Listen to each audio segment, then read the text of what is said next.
Today we're going to remove the evap Purge canister from this 2013 Ford Mustang 5.0 GT.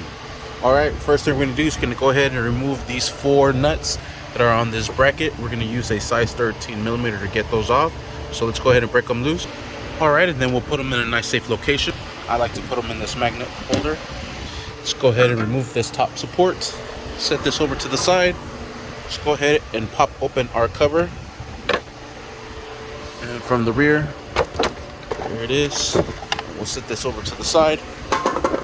That exposes our canister here. We'll go ahead and undo this pigtail. We'll go ahead and remove these 2 bolts. Alright, this one's going to be a size 8, so let's go ahead and remove those from here.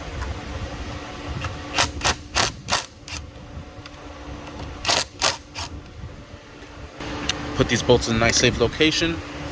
Alright, now we're going to go ahead and wiggle our evap out. Then we're going to press either in or out on this one. You can bring this from underneath to give you more room. There it is. We're going to grab our little metal pick, and you can see the little gap right here. We're going to apply some pressure. Probably don't even need that. Probably just can use your nail. You can see it there releasing, so release both ends. Alright, and the little safety latch is out. Now you're able to pull this out from here.